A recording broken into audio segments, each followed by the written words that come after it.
welcome back to Coffee, Prayer, and Foster Care. We are heading to pick up baby girl from the other county. I'm going with my mom. Hi. And we will keep you posted as the day goes on. Okay, so I just signed all of the paperwork, and that is what I will use to be able to take custody of the baby when I pick her up from the hospital. And I am on my way. It's about an hour and a half drive from where we live, so excited to see her.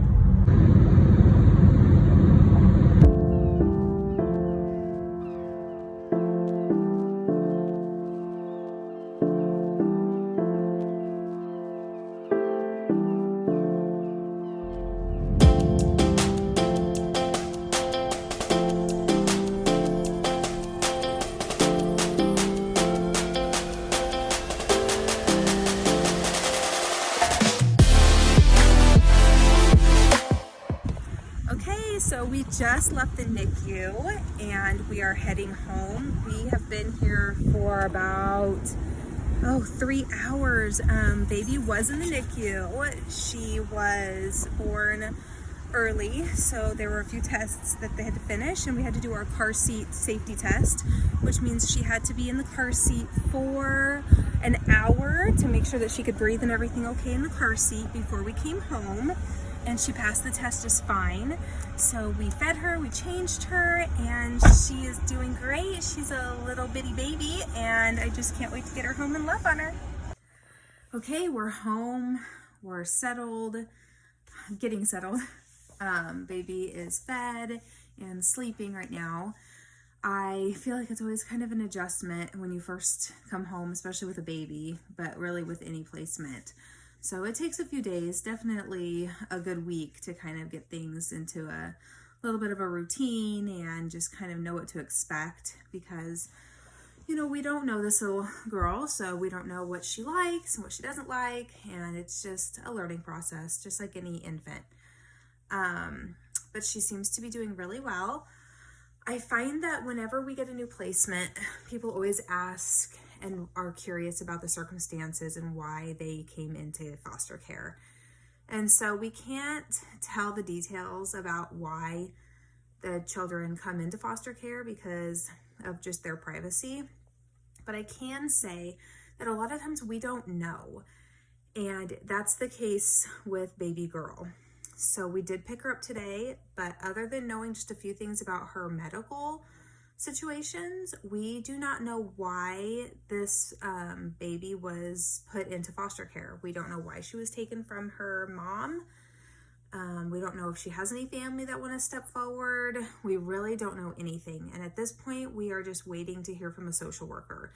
And that could take a few days, it could take a few weeks. And now with the COVID-19 going on, it could take even longer.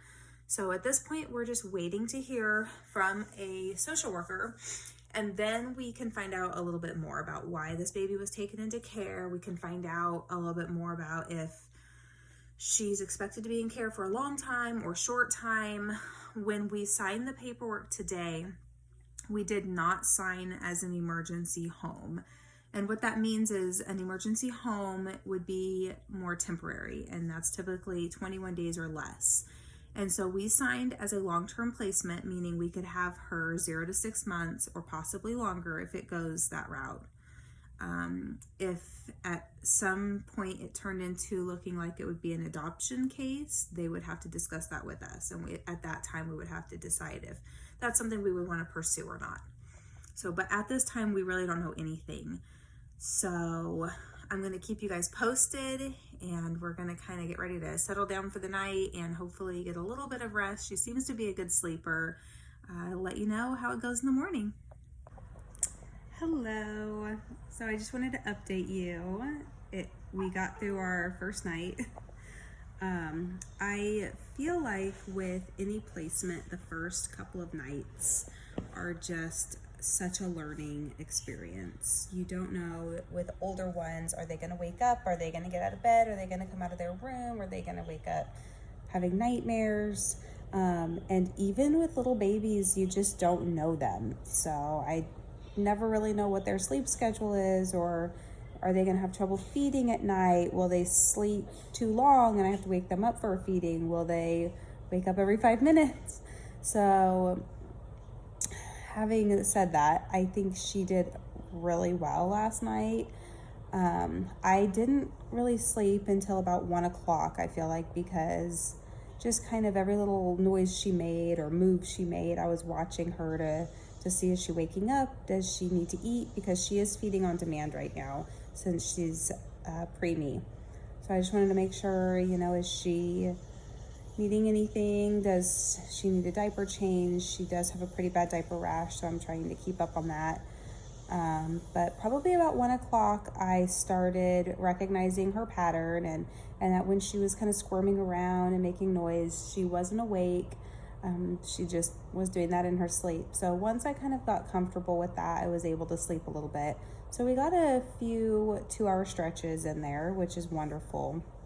And I feel like for a first night with a newborn, it went really, really well. So if that was the hardest night, I think, you know, it's gonna be okay. It's been a long time since I've had a newborn. We did have a little preemie a few weeks ago, but we only had him for about a week. So it wasn't quite long enough to get into the routine of having a newborn. And my youngest biological child is 7. So 7 years is a long time.